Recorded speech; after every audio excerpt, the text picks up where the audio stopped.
जय माताजी मित्रों, हूँ मनीषाबेन आपનું સ્વાગત કરું છું અમિધારા કિચનમાં। તો આજે આપણે બનાવશું શિયાળા માટે અડદિયા।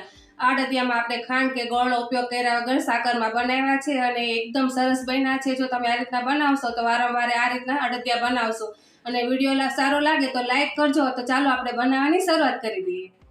તો અડદિયા બનાવવા માટે આપણે અડદનો લોટ લીધો છે અને 500 ગ્રામ લીધો છે અને જાડો આ રીતના કરકરો દળેલો લીધેલો છે અને આપણે સાકરમાં બનાવવાનું છે એટલે 450 ગ્રામ આપણે સાકર લીધી છે અને 500 ગ્રામ આપણે ઘી લીધું છે। આ બધું માપ આપણે એક સરખું રાખવાનું છે। જો આપણે સાકરમાં બનાવ્યું છે ને એટલે 450 ગ્રામ રાખ્યું છે અને જો તમારે 500 ગ્રામ રાખવી હોય તો પણ રાખી શકો। સૌથી પહેલા તો આપણે આ બધી વસ્તુ એક બાજુ મૂકી દઈશું। તો આપણે આ લોટમાં ધાબો દેવાનો છે। તો આપણે આ 1.5 ચમચા જેટલું આપણે દૂધ લીધું છે, જે ગરમ કરેલું હોય આપણા ઘરમાં એ જ લેવાનું છે। ઉપરથી મલાઈ કાઢી નાખી છે અને એ જ માપથી આપણે ઘી લેશું।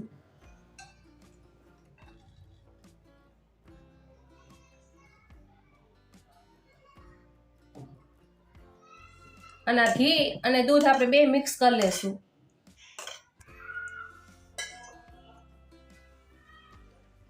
અને ઘી અને દૂધને આપણે ગરમ કરવાનું છે। તમે એક નાનું એવું વાસણ લઈ અને એની અંદર આપણે ઘી અને દૂધ ગરમ કરી નાખશું। આપણે થોડુંક એને સતત ગરમ કરવાનું છે એટલે ઘી છે આપણું અંદર ઓગળી છે એ રીતના।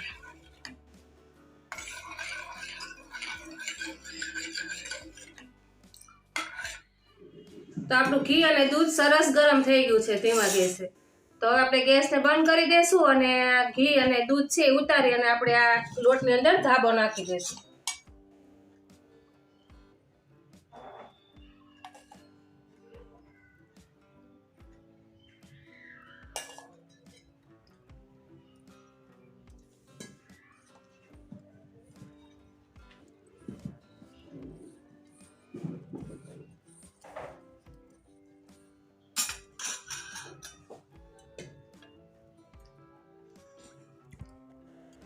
હવે જે વધેલું દૂધ ને ઘી હતું ને એ પણ આપણે અંદર નાખી દીધું છે અને આપણે બધું સરસ રીતના મેળવી લઈશું અંદર।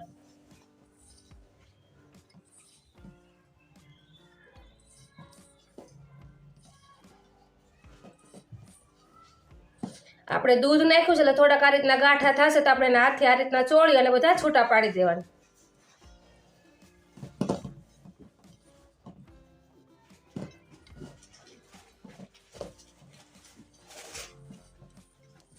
તો આપણું દૂધ અને ઘી સરસ રીતના મળી ગયું છે। જો તમે મુઠ્ઠી વાળીને જોઈ લેવાનું, આ રીતના તમે મુઠ્ઠી વાળશો ને તો મુઠ્ઠી વળી જશે, એટલે સમજવાનું કે આપણું મોણ સરસ રીતના બધું મિક્સ થઈ ગયું છે।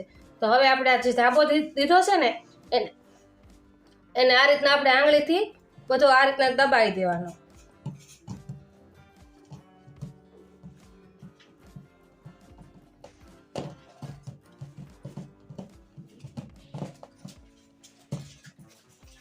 આ રીતના બધો દબાવી અને આપણે એને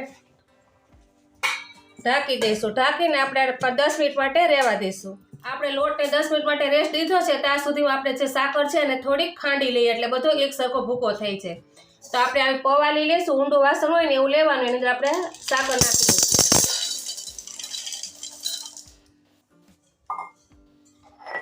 અને આ રીતના દસ્તાની મદદથી એને બધી ખાંડી લઈશું।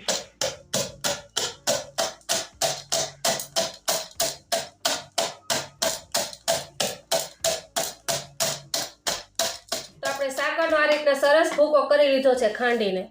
કોઈ આખી રહી જાય પણ એ તો બધી ઓગળી જશે। બસ આપણે આ રીતનો એનો ભૂકો કરવાનો છે। તો આપણી સાકર પણ ખંડાઈ ગઈ છે તો આપણે એને એક બાજુ મૂકી દઈશું। તો હવે આપણે અડદિયાનો મસાલો બનાવવાનો છે। તે આપણે 8 થી 10 એલચી લીધી છે, જાવંત્રી લીધી છે એ 2 ફૂલ જેટલા, અને 8 થી 10 લવિંગ લીધા છે, 10 થી 15 મરી છે કાળા અને 2 મોટા તજના ટુકડા છે। આ બધું આપણે મિક્સર જારમાં પીસી લેશું।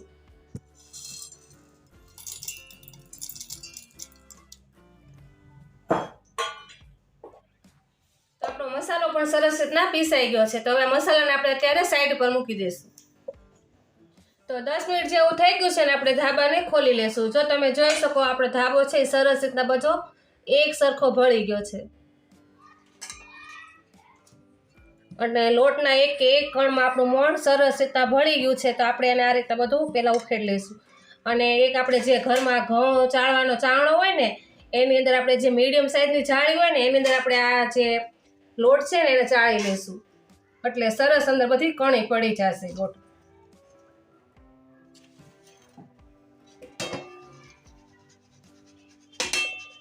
તો તમે જોઈ શકો છો આપણો અડદનો લોટ છે એ સરસ રીતના કળીવાળો થઈ ગયો છે. જો તમે જુઓ કેટલી સરસ કણી પડી છે. તમે આ રીતના કરશો ને તો તમારા અડદિયા છે ને એકદમ કણીવાળા સરસ બનીને તૈયાર થશે. તો અત્યારે આપણે આ લોટને સાઈડ ઉપર મૂકી દઈશું અને તો હવે આપણે આ ગુંદર લીધો છે, અડધી વાટકી જેટલો લીધો છે અને આપણે તળવાનો છે. તો આપણે તળવા માટે ઘી પહેલા ગરમ થવા મૂકી દઈશું. આપણે એક મોટી કઢાઈ લેશું ને એમાં આપણે થોડું ઘી નાખશું. પહેલા ઘી ગરમ થાય એટલે આપણે એની અંદર ગુંદરને તળી લેશું. આપણે બાવળીઓ દેશી ગુંદર આવે ને એ લીધો છે. આ ગુંદર ખાવામાં બહુ જ સારો હોય છે, એટલે બને ત્યાં સુધી બાવળિયા ગુંદર હોય એનો જ આપણે ઉપયોગ કરવાનો. તો ઘી આપણું ગરમ થઈ ગયું છે તેમાં આપણે થોડો થોડો ગુંદર નાખી અને તળી લઈશું. ગુંદરને આપણે ધીમી આંચે તળવાનો છે. ફૂલે એટલે તરત નહીં કાઢી લેવાનો, થોડોક તળાવા દેવાનો, નહીંતર દાંતમાં ચોંટશે. થોડોક આ રીતનો ગુલાબી કલરનો થાય ને ત્યાં સુધી એને તળાવા દેવાનો.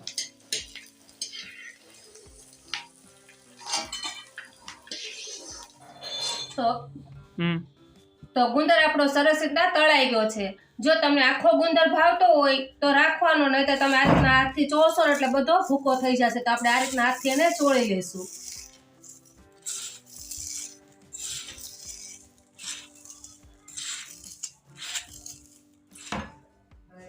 તો હવે આપણે કઢાઈ લીધી છે, જે ગુંદર તળ્યું હતું એ જ ઘી છે અને એની અંદર આપણે જે વધારાનું ઘી છે એ બધું નાખી દઈશું ને ઘીને આપણે ગરમ થવા દઈશું. તો ઘી આપણું ગરમ થઈ ગયું છે તો તેની અંદર આપણે અડદનો લોટ બધો નાખી દઈશું.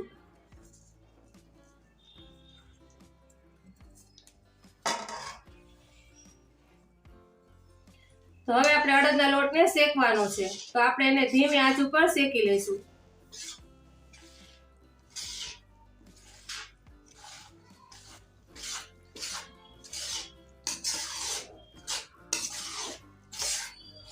તમે પહેલા લોટ નાખશો ને એટલે બધું આ રીતના કડક થઈ જશે, પણ જેમ જેમ લોટ શેકાશે ને એમ બધું ઘી છૂટું પડી જશે અને લોટ પણ હળવો થઈ જશે.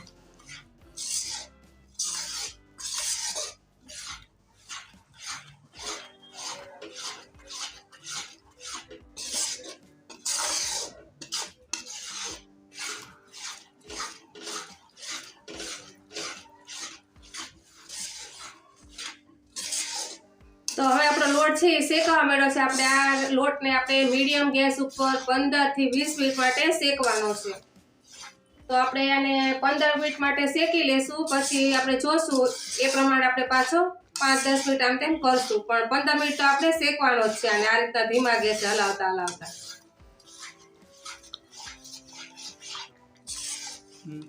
તો આપણે 5 મિનિટ જેવું થયું છે અને તમે જોઈ શકો આપણો લોટ છે એ ઘણો ફૂલી ગયો છે અને હળવો પણ પડવા માંડ્યો છે. હજી આપણે એને આ રીતના હલાવીને શેકવાનો છે.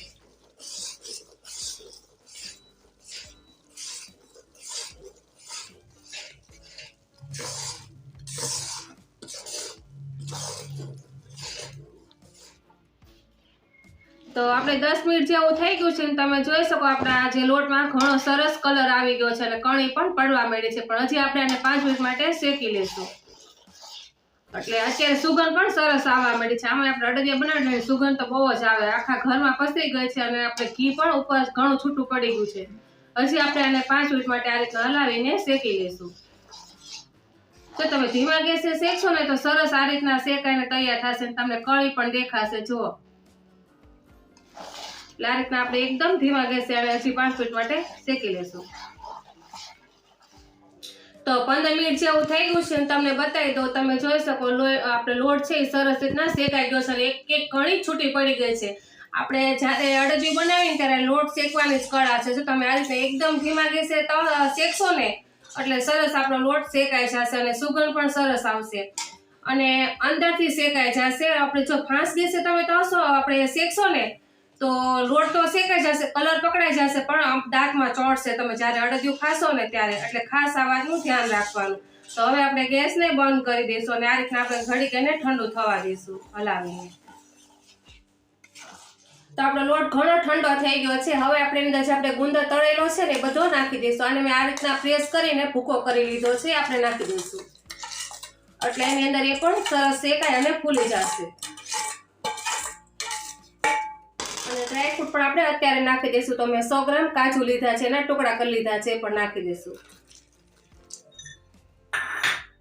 અને 100 ગ્રામ બદામ લીધી છે, એને પણ ટુકડા કરી લીધા છે, એને પણ નાખી દઈશું. આમાં તમે ડ્રાયફ્રૂટ તમારે જેટલું નાખવું એટલું નાખી શકો છો.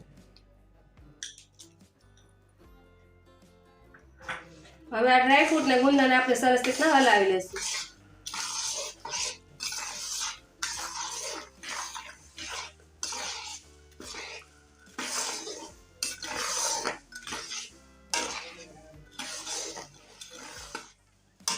હવે આ બધું મિશ્રણ છે, આપણે એને નીચે ઉતારી અને સાઈડ પર મૂકી દઈશું.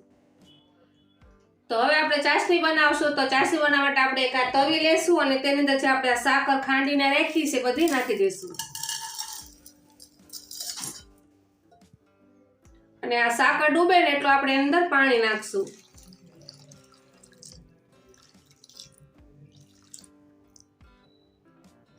આપણે એટલું ગ્લાસમાં પાણી બચી ગયું, આપણે એટલું જ પાણી અંદર નાખવાનું છે. તો હવે આપણે સાકરને પહેલા હલાવશું એટલે બધી ઓગળી જશે.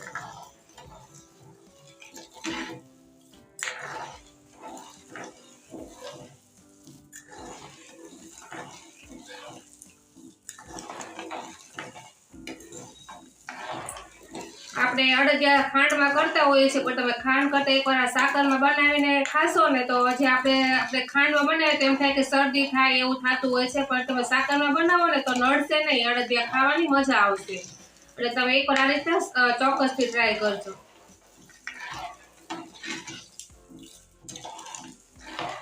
તો તમે જોઈ શકો છો આપણી ચાસણી છે સરસ થવા માંડી છે. તો હવે આપણે એને એકવાર ચેક કરી લેશું. તો આપણે ચમચામાં આ રીતના લઈ અને આ જે પાછળનો ભાગ છે ને એનાથી આ રીતના લઈ અને ચેક કરી લેવાનો. આ રીતના આમ તમે જુઓ તો જે આપણી ચાસણી છે તાર થોડોક તૂટે છે, એટલે આપણે પછી એને 2 મિનિટ માટે થવા દેશું. તો 2 મિનિટ જેવું થઈ ગયું છે ને આપણે પાસે ચાસણી એકવાર ચેક કરી લેશું. તો આપણે આ ચમચામાં લેશું અને આ રીતના આંગળીમાં ચેક કરશું. જો તમે આમ જુઓ તો તાર પડી જાય છે. જુઓ આ રીતના આપણે તાર પાડવાનો છે, એનો વચ્ચેથી તૂટતો નથી. તો હવે આપણી ચાસણી બનીને તૈયાર થઈ ગઈ છે. તો હવે આપણે ગેસને બંધ કરી દઈશું અને આ ચાસણી છે આપણે આ અડદિયામાં નાખી દઈશું.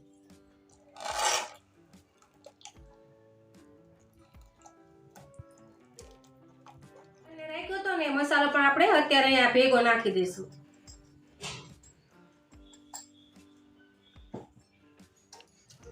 હવે આપણે અડદિયાને સરસ રીતના હલાવી લઈશું.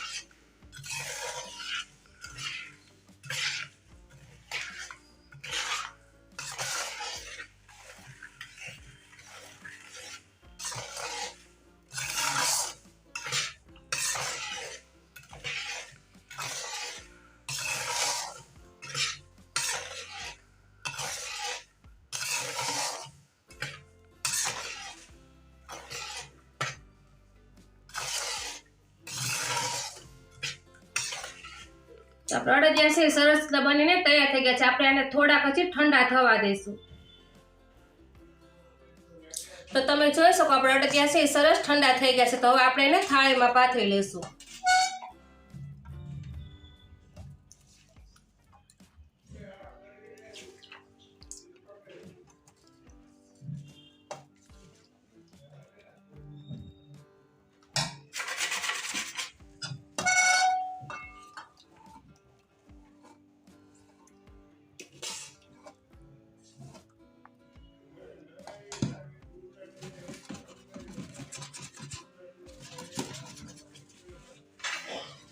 તો આપણે અડદિયાને છે આપણે થાળીમાં પાથરી લીધા છે. તો આપણે એને 10 થી 12 કલાક માટે ઠંડા થવા દેશું, પછી આપણે એના પીસ પાડી લેશું.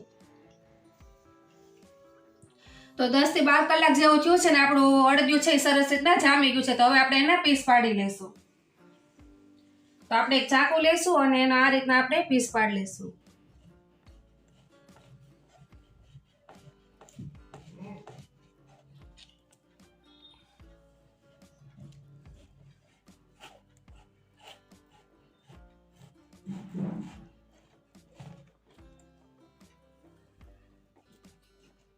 તો તમે જોઈ શકો છો આપણું અડદિયું છે કેટલું સરસ થઈ ગયું છે. આમ આપણે પીસ પાડી તો સરસ રીતના પીસ પણ પડે છે અને જોતા જ ખાવાનું મન થાય ને એવું અડદિયું બનીને તૈયાર થયું છે. આપણે આના નાના નાના પીસ કરીએ છીએ એટલે આપણને ખાવામાં પણ સારું પડે.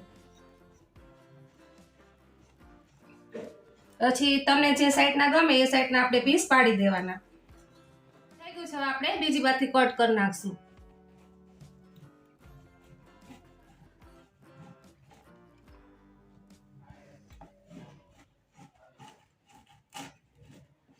તો તમે જોઈ શકો છો આપણે એટલા પીસ કાઢી લીધા છે. તમને બતાવી દો કેટલા સરસ પોચા બન્યા છે. જોતા જ ખાવાનું મન થાય એવા બનીને તૈયાર થયા છે. છોકરાઓને તો બહુ જ ભાવશે.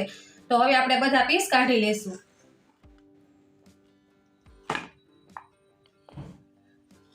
રેસીપી સારી લાગે તો વિડીયોને લાઈક, શેર અને ચેનલને સબસ્ક્રાઈબ કરજો અને ફરી મળશું એક નવા વિડીયો સાથે. ત્યાં સુધી જય માતાજી.